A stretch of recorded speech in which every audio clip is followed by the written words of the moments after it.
Welcome to Job Club. We are pleased that you are joining us on this July Tuesday on the 11th, and we're going to get started with our session in just a few minutes. We have a great speaker, great presentation. So again, just a warm welcome. We want to remind you that we'd love to know where you are speaking from. And if you could just tell us that in the chat box, then that would be great, so that we can give you a real good welcome, no matter where you're from. And we know that could be throughout Kentucky, that could be throughout the United States, and even a different country. So use the chat box right now and let us know where you are viewing from. And you're advancing, right? Okay. Well, our agenda today, and we want to welcome those that are in the audience from at the Fayette County Extension Office as well. We know that we have viewers online and in present here, so a warm welcome to everyone. We're going to be sharing a success story. We have a main speaker, and we will be sharing active job leads a little later in the session, as well as partner updates and next time at Job Club. Our mission at Job Club remains the same, and that's to provide a positive environment for job seekers to network and learn best practices for the job search. We meet on the second and fourth Tuesday of each month, and you can find the schedule of topics at www.ukalumni.net/job club. So be sure and check that entire summer schedule out, because you're going to want to know what is coming up. I want to introduce our Job Club team. I'm Diana Doggett, and I'm with the University of Kentucky Family and Consumer Sciences Extension. We have Caroline Francis, who is not here today, but she's Director of Alumni Career Services with the University of Kentucky Alumni Association. Nicole Waite is also with an employment specialist, and she is with UK STEPS, which is a temporary employment program at the University of Kentucky. We also want to shout out or make note that our team includes Suzanne Smith and Sunny Saylor here at the Fayette County Extension Office, as well as Queen Sullivan and Christy Kaufman. That is also with us, and Lindsay. and Lindsay, who can't be with us today, but we are always appreciative of all the helping hands that help with Job Club. Job Club is currently hosted in hybrid format, and that means, again, we're in person at Fayette County. We have a Zoom webinar, and that means that there is a chat moderator available for your usage. And then we're also on Facebook Live. So if you have those in your counties, in your neighborhoods, in your locales that might prefer that hybrid format, then by all means share that with them. There is no chat moderator or job lead newsletter that is included with that.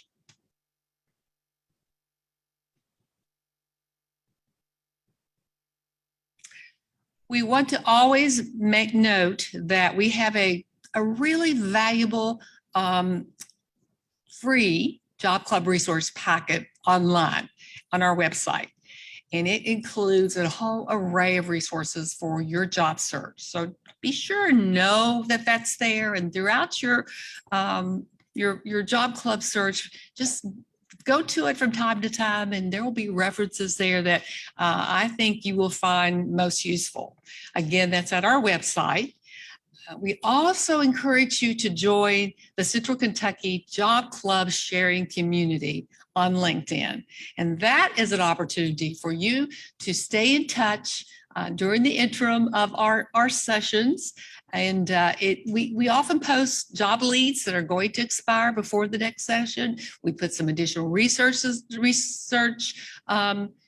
articles as well. And it's just a really great place for you to be connected to those involved with Job Club. Employers and recruiters are always welcome at Job Club. And we invite you to share any job lead that you might have. We will provide a 1-minute spotlight with the group later on in the program. So that if you are online and have a job lead, just raise your hand and we will give you that spot. Those that are present in our audience will also be given the opportunity. Watch your email later today for additional job leads that we've received prior to our session. And, I'm including that so that you can be aware there will be an array of job leads. So lots of people are think that we don't mention so many of those in the session, but they are in that job lead, that job newsletter, job club. One of the first things that we're always asked is, are there recordings of Job Club? And there are. There was a time when we didn't provide these, but we do now. So check out our website, and if there's a particular topic that you're interested in, from interviewing, resumes, networking, LinkedIn, we have not one, not two, but probably 3 presentations from a different perspective on those topics. So we encourage you to go to those that resource and that archive and check out those videos, because they are current and very, very, very valuable for you to review. We want to welcome our first timers. So do we have anyone in our audience here at Fayette County that is a first timer, never been here before? Just raise your hand. Okay, we've got first timers. Welcome. If you're online, just let us know that. Share as well if you're a first timer. We'd love to know those that have joined us. We'd also like to know how you heard about Job Club. That's always a very, very useful information for us. And just a reminder, not only will you receive the Job Club newsletter this afternoon, everyone that registers online gets that newsletter. Again, that has so much information, but first timers will receive a follow-up survey. It's real short, it's to the point, but it gets you into our notification system so that we can make you aware of advanced meetings and sessions and anything that we need to tell you in the future. So we really appreciate if you'll just fill that out quickly, get it back to us, and then we'll put you into our system so that you could receive those notifications. Well, now it's time for success stories, and we always love this session. We would never exclude it from our preliminary slides because, that's why we're here. We want to hear about the successes of our attendees. So if you're online, or even if you're in our audience, we've got mics. We could let you speak here. Bring us up to date on any successes that you have had during the last couple of weeks. Success stories doesn't necessarily mean that you're announcing a job today. It means that you have made a significant step with maybe revising your resume. You've got an interview coming up. Perhaps you've reached out to someone in the past and you've expanded your network, some past employee. So let us know if there's anything that you want to share today. It's encouraging. It's always very important that we acknowledge that. Any in the audience? Okay. Well, remember that's something that you do want to acknowledge and share. And I know there are success stories out there. I have a great one here that's been shared with us this week. So we've been given the go ahead to share it with you. Job Club. I hope you are well. I was out of town earlier this week, but I'm home now. We have already started our training. I am working for Ionazo Engage. It's formerly the Asheville Healthcare. My title is Territory Business Manager, which is a fancy name for sales representative. With respect to advice, just be persistent. You never know when the opportunity will present itself. And he also added, I picked up something new each time that I attended Job Club. Have a great week. You can share this with Job Club and call anytime. Thanks, Daniel Hall. So we are thrilled that Daniel has secured and landed that job this week.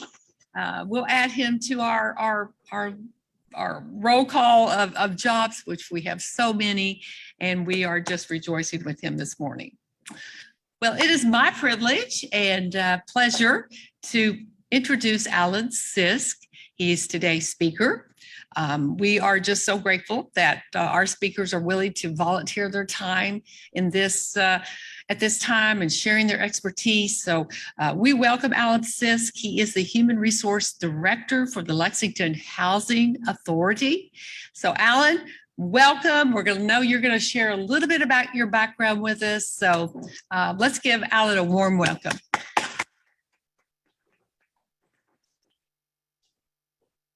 Good morning. How's everybody doing this morning? I am really excited to be here. As Diana said, I am the Human Resource Director for the Lexington Housing Authority. This is a new role for me.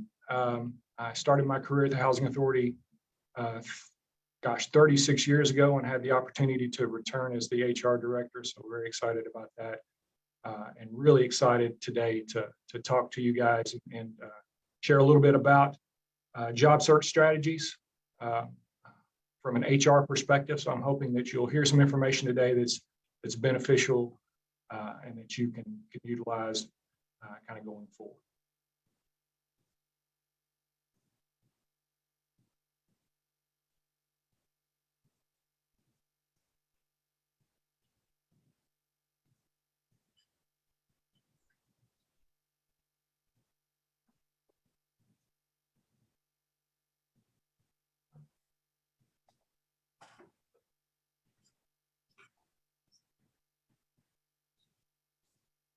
Okay, just need to move to that next screen. I don't know that I've got control yet.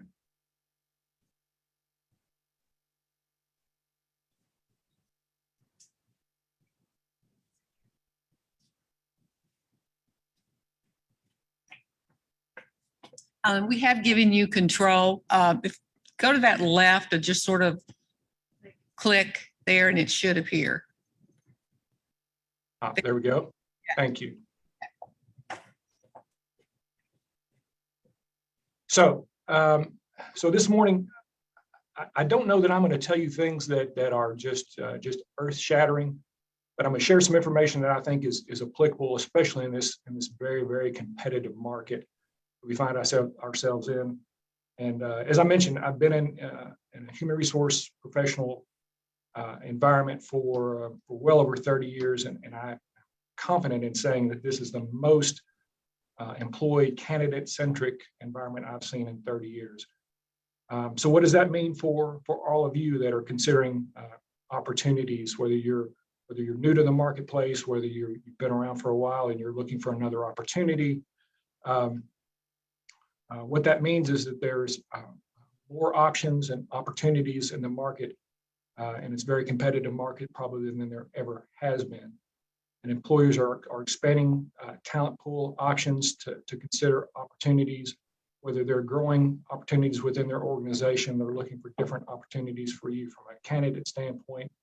The market from an employee or candidate opportunity is as extensive as it has ever been. So that speaks to opportunities for you from an employment standpoint. And I think we'll create opportunities for you to take options maybe that you haven't been able to see from that in a while. So a very, very competitive, but very employee-centric market. So from that standpoint, what are employers looking for? As most employers will tell you that they'll create opportunities to promote from within, for the most part, if they have candidates that have that ability to be able to do that. So if they're going to the external market for recruitment, that means that they're looking for something either that from a skill standpoint that they don't currently have in their organization, or their business is growing at a pace or in a new direction that they don't have a skill set in that particular scenario. So for you as a candidate, you would benefit in both scenarios from that standpoint. You're going to benefit if you have a skill set that maybe that employer doesn't already have, or a different perspective, or if they're continuing to grow from a business standpoint or moving in a different direction, you can offer a fresh perspective to that employer and that organization as they are growing or looking for different skill sets. So you have that opportunity to again shine and give a perspective that maybe they haven't seen before. So you have an opportunity now in the marketplace to be able to do that, again, in a very employee-centric marketplace right now, to be able to do that and do that at a pace that maybe we haven't seen in the last few years. So let's talk a little bit about just job search strategies. And as I mentioned, I'm in a new role with the Lexington Housing Authority. I spent over 30 years in the HR world, HR perspective, and done things in quasi-government, governmental agencies, nonprofit, for-profit, educational institutions. But I can speak to this job search strategy perspective because this is something that I've done within the last 30 days, really. So I can speak to this personally. I would encourage you to be very selective with your search. What does that do for you? Hopefully, if you're selective with your search, you can focus on the positions and companies that you're really excited about. And just as an example, that's what I did when I was looking for an opportunity. I reached out to my network and was very selective in the areas that I was interested in pursuing. So when you're doing that, it'll help you speak, at least I feel, confidently to the hiring manager that you're pursuing, or the business opportunity that you're pursuing. Your passion for that role will come across when you have an opportunity to interview in that scenario.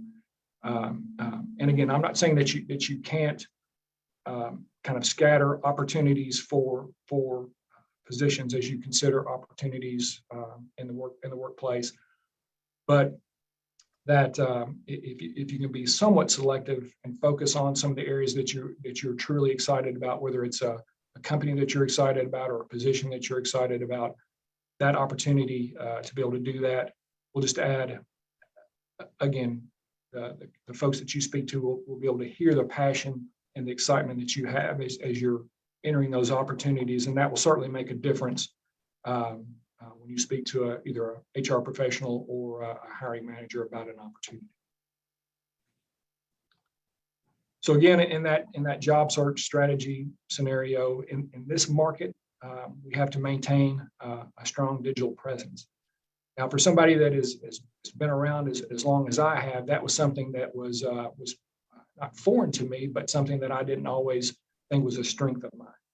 But regardless of where you are in your in your time frame, your perspective, whether it's again you're somebody like me that's been in the market for a while, is looking for a change, looking for an opportunity for growth, or you're new to the market and interested in kind of first or second opportunities, maintaining a strong digital presence in this market is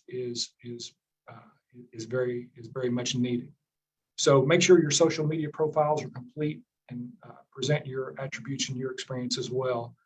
And you can also, if you have the opportunity, you can focus those on particular areas, particular companies, particular positions that you're interested in, to make sure that they show and tell your experiences and your educational background, whatever that might be. Make sure they present those attributes as well as you possibly can.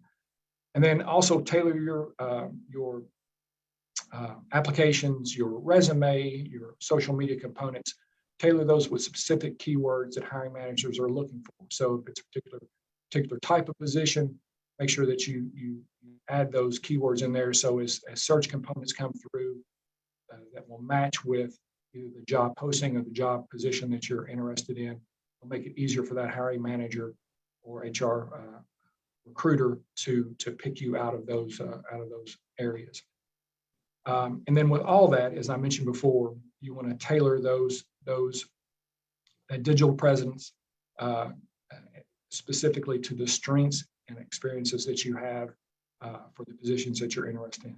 Now, whether that's strength and experience that you've had with a job that's related to a position that you're interested in, or whether it's an educational component if you're new to the market, everybody has strengths and experiences they can bring to the workplace for an employer. So make sure that you make those your strengths and experiences available for that audience, for that hiring manager or that audience that you're talking to. Make them aware of those. Along with that job search strategy component, this is one that I had to also remind myself of as I was considering looking at a different opportunity. I wanted to make sure that the employer that I talked with knew that I was interested in personal and professional growth as part of my time in the marketplace. So I do urge you all to learn a new skill related to your profession. If you're able to do that, whether it's software, whether it's a process or a procedure or whatever that scenario is, if you're able to do that, you're going to improve your confidence and also energize you as you have an opportunity to sit down and talk with somebody about a position or an opportunity. Of course, it'll enhance your resume, and it'll again show that hiring manager that personal and professional growth is very important for you. And I'll give you an example. When I was interviewing with the Lexington Housing Authority, I had very stiff competition, I'm told, for the position. And so when I asked toward the end of the conversation about opportunities for the position and what the position really needed, they were talking about opportunities to move away from paper processes and being more online and virtual scenarios too, as it relates to opportunities for employees. And because I had kind of stretched myself a little bit at a former employer to be able to do that, I was able to share that information in that interview setting. And I think it really did set me, I don't know if it set me apart per se, but it certainly gave them the opportunity to know that somebody that was as experienced as I was not afraid to get out and learn new things and try some different things to improve processes for the organization. And I think that was beneficial to me in that interview process. So again, as you consider opportunities, again, whether you're in the early parts of your career, mid-level, or toward a more experienced level, learning new skills, software, new process, new procedures in your profession is important to all of us. And being able to relate that to a hiring manager, to an HR professional in that kind of setting is very strong, especially in this market. As Diana was talking about a little bit earlier, networking opportunities, especially in this market, are huge opportunities for all of us as we search for opportunities to strengthen, whether it's a job opportunity or strengthen skill sets. So again, I would also encourage you to network regularly. It is by far the most effective job search strategy that's available for us individually. It's something we can control and move forward at a pace that's reasonable for us. A lot of times in that network scenario, you learn about opportunities before they're advertised. And that was the same thing for me when I was considering options and opportunities for this current role. I reached out to literally just a handful of folks in my network, and literally 4 of the 5 told me about opportunities that were not in the market at that point in time. And I found out about the one that I took and was able to move with because it had been in the marketplace. I had missed it and found out about it because I reached out to that network.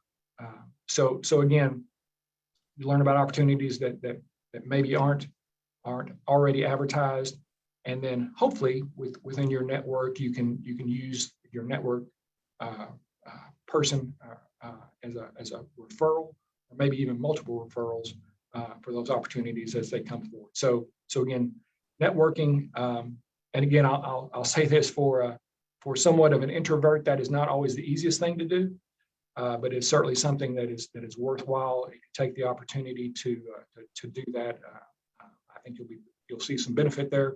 And we'll talk about this a little bit more just in another slide or two. So as part of your job search strategies, so as we mentioned, as I talked about a little bit earlier, if you want to focus on a particular company or a handful of companies that you're interested in or positions, go out and take a look at their company websites.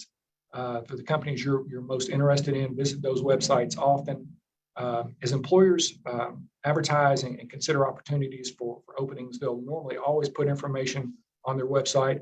And maybe it doesn't go any further than that. They maybe don't always use a LinkedIn or an Indeed for all opportunities within the organization. So visit those websites, take a look at information that's on there, learn a little bit more about the organization while you're out there on those websites. And if it's available for that, you can, a lot of organizations, a lot of mid-level or mid-size and large organizations, you can set up an automatic notification for new openings in particular departments or divisions that you're interested in. So it's not a hard thing to do. It doesn't take a lot of time, but it'll certainly pay off for information to consider options for, especially those organizations and companies that you're most interested in.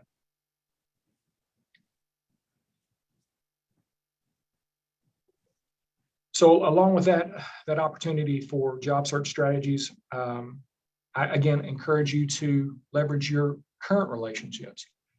As I mentioned, when I was considering opportunities for this current role, and it was an opportunity that I wasn't really thinking about taking, but needed to take. I'm one of those people that has historically thought that the more I knew, the better off my opportunities were to be considered for different positions, promotions, or different positions within organizations. But if I can utilize the skill sets that I bring to the position, along with the network of people that I've been blessed to know over a period of time, the combination of those two just makes a stronger candidate kind of going forward. So leverage your current relationships. The more relationships you have, again, the greater opportunity for referral. Use social media to leverage personal and professional networks, and don't underestimate the value of your network. As I considered opportunities and was looking back at that in preparation for this presentation, I looked at about 8 different professional opportunities in the last 36 years for me professionally. 5 of those 8 opportunities were from referrals that I had in my network, and specifically the last 4 opportunities that I've taken professionally have all been referral based.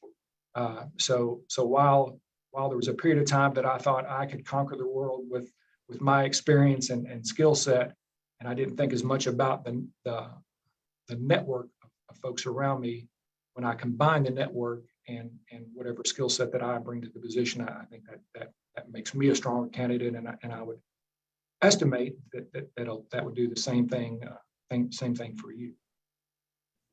So again, don't underestimate that network, and whether that network is our peers, folks that you've worked with. It could be a social networking scenario where your spouse has a friend that knows someone, or your kid's sports team coach knows somebody, or it's someone at your church, some other scenario. Your network doesn't have to be professional, peer-related scenarios always. I found an opportunity a couple of positions ago because my wife was sharing with a friend about her kids and situations, and she mentioned that her father's business had just been purchased and they were looking for different opportunities. She was suggesting that possibility for one of our kids who had background in that particular area. And then she just offhand mentioned, hey, they're looking for somebody to run their HR area. And she reminded her that her husband did that very same thing. So again, you don't know a lot of times where your network will take you, but don't underestimate the value of that as you consider opportunities in the market. So I wanted to talk a little bit about interview preparation from an HR standpoint. Again, as I considered options for the most recent interview process that I looked at all these scenarios and can certainly speak to this as an individual that I guess again knows a little bit about this process, but interview preparation, especially in this market, which is as tight as this market is from an employer standpoint, interview preparation is very, very important. So as I say in that first bullet there, prepare to be successful. Go into the interview and try to set yourself apart in that preparation, because that will go a long way to making you successful as you get in an interview. So your knowledge of the company, the department's mission, whatever the scenario might be, the more that you can do that, again, from an HR standpoint, I think is that the better off you'll be. Based on the role that you're interested in the organization that you're trying to acquire, think about that position and how you can help that organization be successful. So think about that as you're preparing for the interview, and be prepared to talk to some of those scenarios that you know based on the position you're interested in, what they're interested in, and how you can set yourself apart in that scenario. And again, to that point, what skill, what experience sets you apart? So these are all things that I consider as I'm sitting down and preparing for an interview at a particular organization. And again, not just because I've seen success in it, I've certainly seen other folks that have had success in this, doing it this same way. And I think it'll be a good learning experience if you're able to do that for yourself. So as part of that interview process, take a look and try to think and predict interview questions that you'll hear. For those of you that have had experiences in interviews previously, most HR professionals or hiring managers will give what I call a softball question at the front end. So kind of an underhanded pitch, an easy question to answer. And it's usually something like, tell us about yourself, tell us about what you've done professionally and what makes you interested in our position. So sometimes I think that's, in some situations, people think that's kind of a throwaway question, meaning that they don't know that they're going to get a lot of information in that first question that they don't already have in a resume or an application. I look at that a little bit differently. The reason I ask that very same question or a similar question is I want to give the candidate that we're speaking to an opportunity to feel comfortable in an interview setting, because regardless of whether you have a lot of interview experience or not, and again, I've sat on the employer side for well over 30 years doing interviews, and I've done literally thousands of interviews. When you're sitting on the candidate side, it can be quite intimidating, and so don't feel that you're out on an island in that scenario. It happens to all of us. It happens to me. I was nervous about sitting in front of this Zoom camera today, so it happens to all of us. So the things that you can do to again help yourself to be prepared for that opportunity and that interview scenario, the more you can do on the front end is going to make you feel more successful and more confident when you have that opportunity. So take a look at the job posting in the job description and kind of get a decent perspective on what you think will be questions that you'll be asked as part of that process. I encourage all my hiring managers at every place I've been to focus on their top 3 to 5 needs when they're talking to a candidate. And you can normally, if you have an opportunity to look at a job posting or a job description for that particular scenario, you can also pick out those top 2 or 3 or 4 or 5 needs for a position. And if you have the ability to be able to do that before the interview, then you can also start to formulate in your mind answers to questions that you know you'll hear as it relates to those big top 3 to 5 needs. You'll hear those from the employer, so you might as well be prepared for that when you're sitting down in that candidate seat. And in doing that, as I say there, have specific examples and answers ready. There's nothing better, at least from my perspective, for somebody that is somewhat introverted and is not maybe the sharpest pencil in the box. If I can have kind of canned examples and answers ready for myself, at least in my own mind, it'll give me opportunities to show that, again, one, that I'm prepared, that I have good experiences, good examples and scenarios, and it makes me feel more comfortable in those situations. So again, even in a somewhat tense scenario that interviews sometimes will be, those specific examples and having some specific examples and answers to kind of fall back on, especially in those big ticket items for that employer, will make it easier for you, and believe me, will set you apart as the hiring manager and HR folks consider you for positions. Let's talk a little bit more about interview success. So for the last probably 25 years, most employers are using what is considered a behavioral-based interview process. So if you've been in an interview, very many interviews, you've used or behavioral-based interview questions have been utilized for you. And it's basically, as it says there, demonstrate the potential for success by providing specific example of how you've handled a similar situation based on a past experience. So again, what that's kind of talking about is an opportunity to show an employer that you worked in that scenario before, the action that you took was successful, and then you had a good result. And normally, if you can show that in a past experience with a former, whether it's a former job, a former employer, a former position, or even in an academic setting, if you can show that past experience that you've had success, then normally you're going to be able to show that you'll be able to have that same success in a future scenario. So that's what all behavioral-based interview process is related to. And whether it's a large employer, mid-sized employer, or a small employer, everybody's going to use a similar version of a behavioral-based interview because it has the most success, the largest percentage of success, and it has, again, for probably more than 20 years. They're normally very open-ended questions, asking for situations for people to give explanations about their experiences and their skill sets. The one that's fairly common is the STAR method. And I've even been in employers that as an HR professional, I'm doing the interview with a candidate, I would explain the STAR method. I would say, here's the response that I want you to answer the question. And I'll say, give us a situation and a task that you were involved in, the action that you took, and the end result.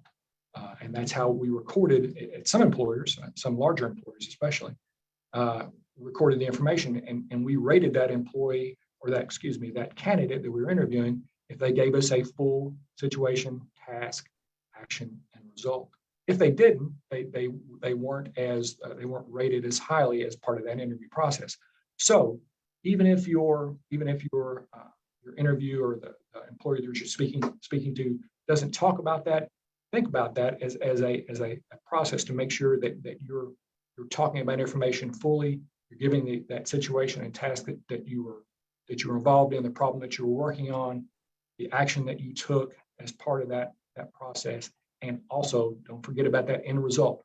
Whether that end result was positive or whether that end result was negative or didn't work out exactly like you wanted, they want that full answer, and that will show again that you've had that experience before, whether you've done that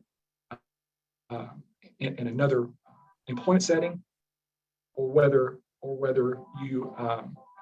you've done that in another academic setting.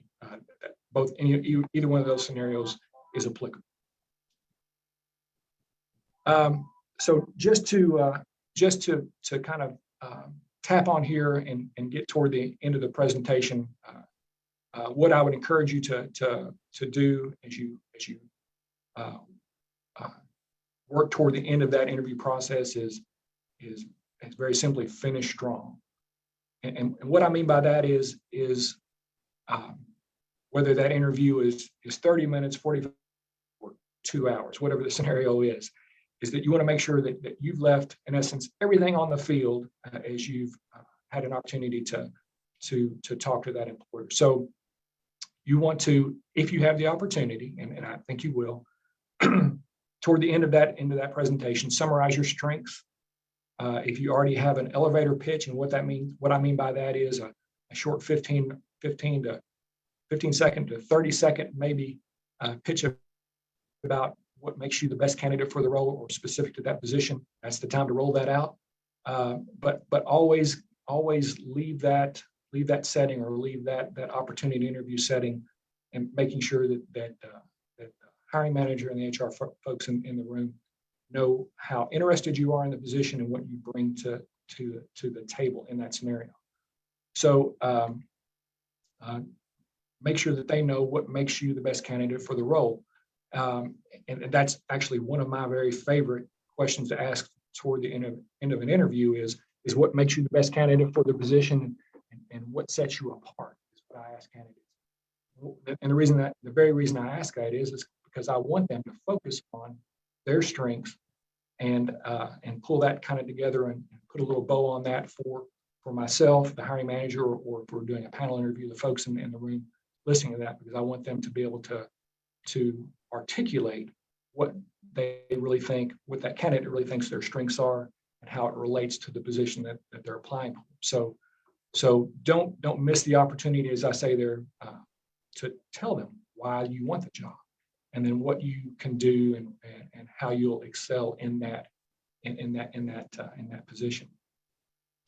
And then also, as you consider opportunities toward the end of that interview, there's always questions about, should I ask questions?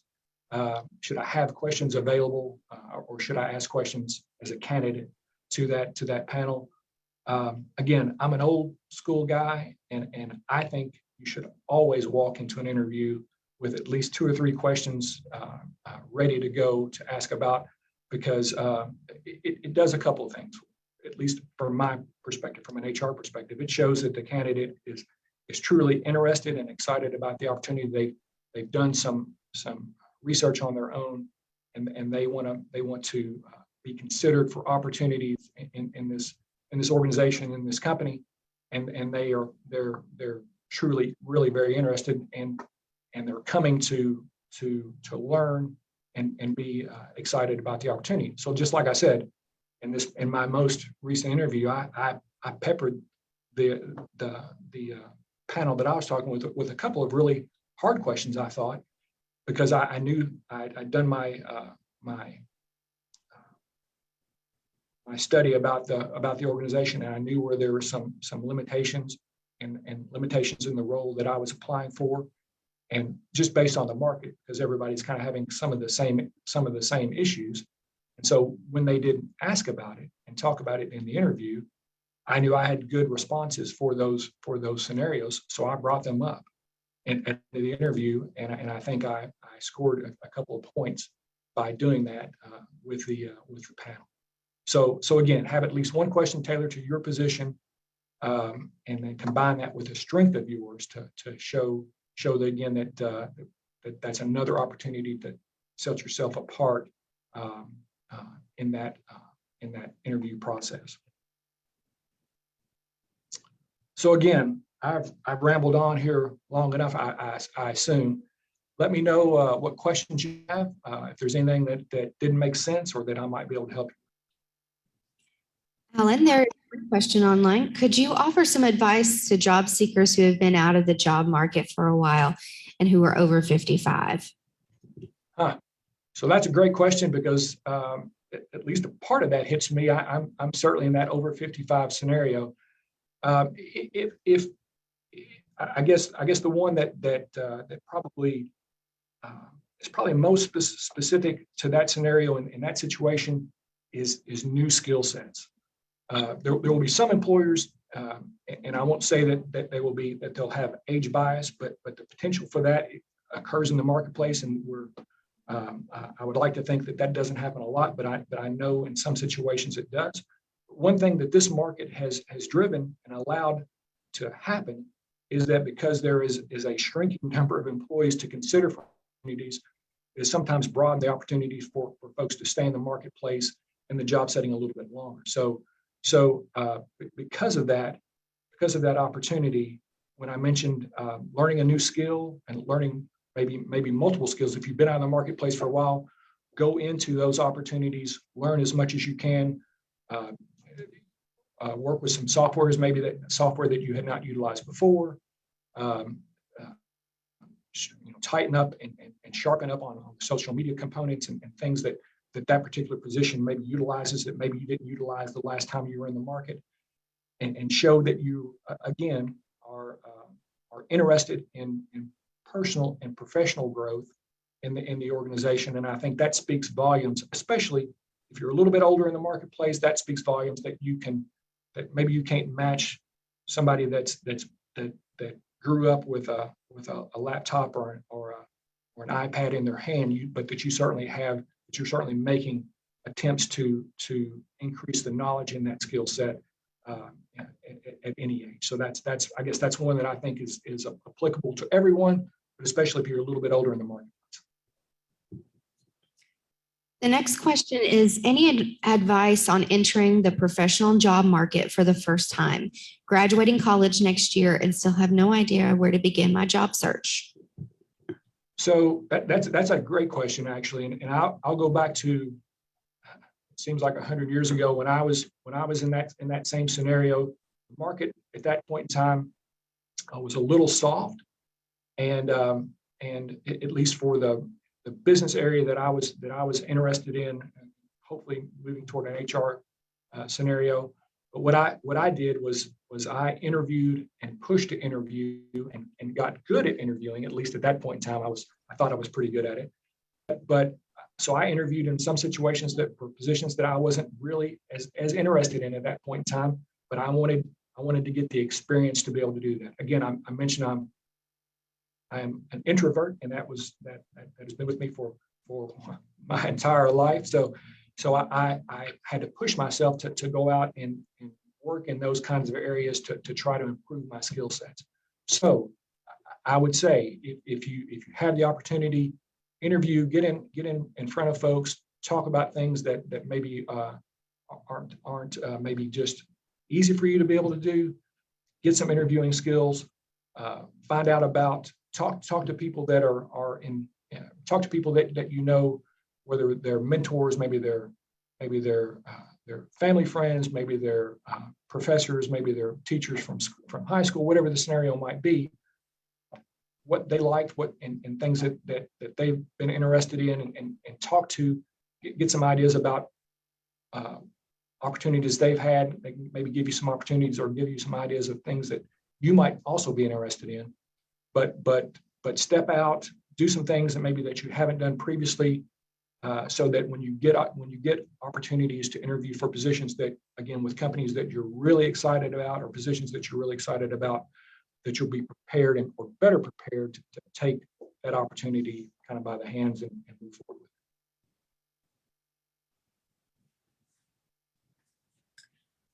All righty. Do we happen to have any questions in the audience today for Mr. Sisk? You have a question? All righty. Okay. Give us a second. We'll bring you the microphone. Hey, Alan, this is Hal. Hey, Hal. I read a lot about how valuable soft skills and communication skills are in the workplace. What's your point of view on the value of those? And if they are valuable, what are some ways people can go about developing those? So I agree. Soft skills are probably in some situations as valuable as the technical skills that you bring to the position, because soft skills allow you to, at least from my perspective anyway, soft skills, when I think about it myself, allows me to be able to act and interact with folks at every level of the organization. And if I don't possess those, or if I don't acknowledge those, then if I'm the best HR guy in the world from a technical standpoint, and I know everything about all the rules and regulations and processes and procedures, but I can't present that in a fashion that the person that I'm speaking to either understands or open to, then I'm not going to be at all successful in my role. So a soft skill, whether it's communicating, interacting with folks, at least in my role personally, I know makes all the difference in the world. Because if somebody walks into my door with an issue, and I don't make them feel comfortable to be able to have a conversation with me, or share something that maybe is personal or problematic for them, if I don't create an environment that they can do that in, it makes no difference if I have all the skill set from a technical standpoint in the world. They're not going to darken my door with that opportunity. So I'm not going to be successful, at least in my position. So a soft skill, I totally agree, is paramount to you being successful as a technical skill. And in a lot of positions like mine, it's probably the most paramount, because, like I said, I just from a human resource standpoint, with other human resource professionals, there are lots of folks out there that are tons smarter than me and probably have a more technical acumen than I do. But if they don't focus on their soft skills and let the technical part overshadow, then they're probably not going to be as successful talking to the. They might be successful talking to the CEO, but they might not be successful talking to the mid-level or entry-level folks in the organization, and that's not serving the rest of the organization well if they can't do that. So yes, I agree. Again, soft skills are very important. Thanks for the question. Okay. Are there any more questions online? Is that it? I don't think we have any more questions in the audience. Okay.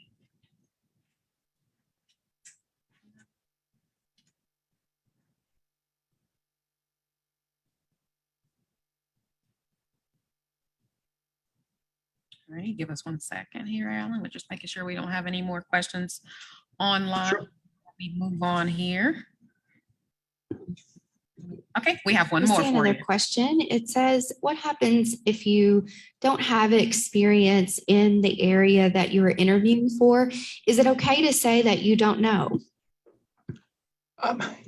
It certainly is okay, because I'll always encourage somebody as I'm mentoring or coaching about interviewing scenarios is always be truthful, right? Don't make up something to make up an answer or make yourself appear that you have skills that you don't have. It's certainly okay to say, I don't know, or I haven't had that experience. But a lot of times you maybe have had that experience, but maybe you've had it in an academic setting, or maybe you've had a similar experience on an athletic team, or in a social setting, or a club setting, or whatever scenario that might be more related to academics or other life other than a job related scenario. So just because you don't have the job related experience in that particular scenario, you might have a similar scenario in another setting. So don't discount that if you do, and if that's the example that you have, you can practice. You can say, hey, it's not work related, but in this leadership opportunity that I had when I was the president of this club in high school or college, or I was the secretary, or I was on this team, this is what I did in this scenario. So don't discount that just because it's not a real world experience from a job standpoint. Is that it? Oh, one more. Okay. Another question that has come in is, during Zoom interviews, how do you speak to people that don't have their cameras on? That's a good question, because I'm not the best at making good eye contact just when I speak. So if anybody that's watched me during this last 30 minutes, my eyes and head bobbed around, because sometimes when I'm thinking, my eyes will divert as I concentrate about the answer that I'm giving. So if you can, and I'll probably say this for myself, and I should have done this for myself. If you put something on your screen, maybe at the top of the screen, to help you focus and keep your head steady and related to or looking at the camera, that's probably good. But I guess I think about Zoom interviews much like a phone interview. You can't see, if you can't see a face in that scenario. Again, you're doing all the same things. You're just not making the eye contact and getting the response via eyes or head nod or whatever, that you're not getting that affirmation maybe as much as without a verbal scenario.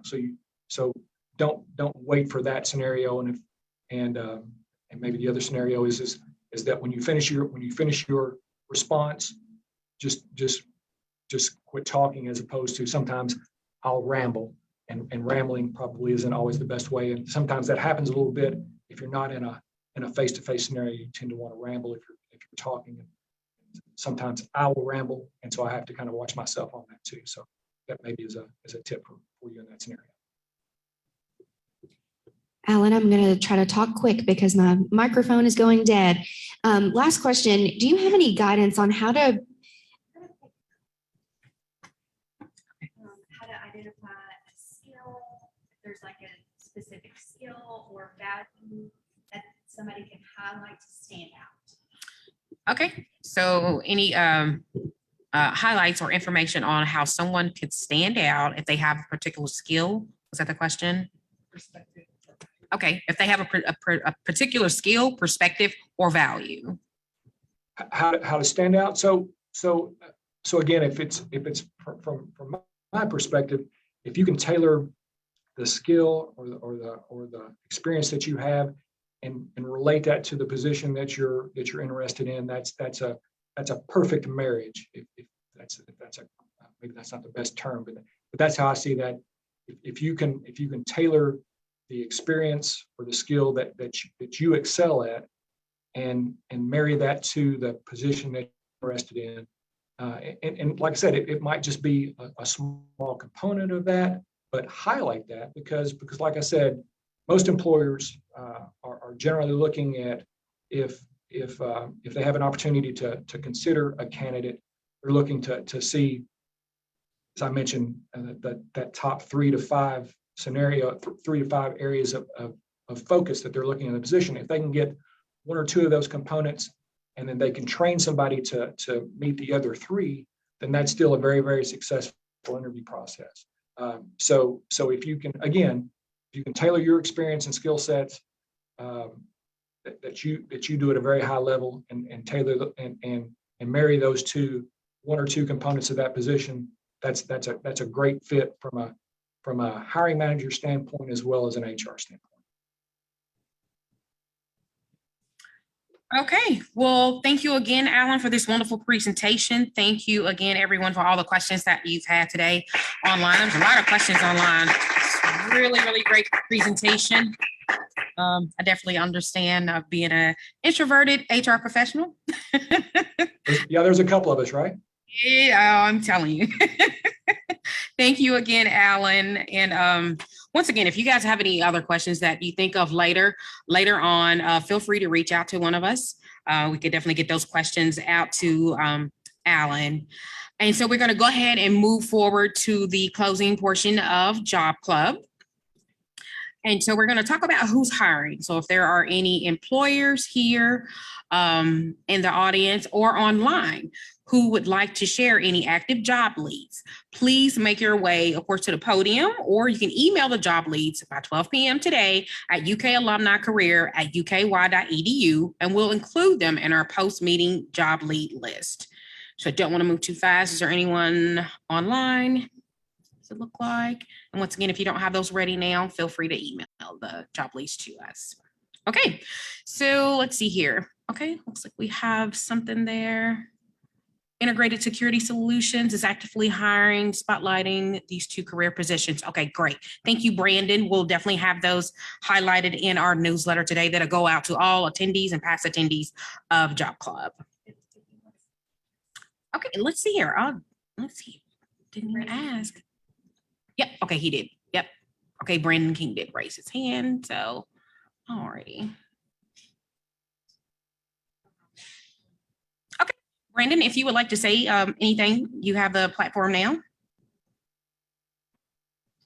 Good morning, everybody. Yeah, my name is Brandon King. I'm with Integrated Security Solutions. It's a locally Kentucky-based women and veteran-owned company. We've been in business for 25 years here in Nicholasville, and we provide service both locally and nationally with over 30,000 retail locations, providing everything in security from closed circuit TV, gates, access control through AI and advanced systems. Right now, we're employing a vast team of folks from different divisions, from IT, field service, call services. Everything is local here in Kentucky, which is great. We are actively, as I mentioned in the chat, hiring for, specifically highlighting or spotlighting a great opportunity in sales, which doesn't come up very often for our organization, as well as our customer support. Unlike a lot of places, I think we all know, when we call into a support team, you often get an offshore support. That's not the case with our company. You call in, and anyone that calls into our support team gets somebody here in Nicholasville. So that's kind of who we are and what we are and what we're hiring for. As I put in the link, that's a link to our job website. Okay, thank you, Brandon. And is there anyone else before we move on? Okay. Okay, Krista Martin. Okay, all right, Krista.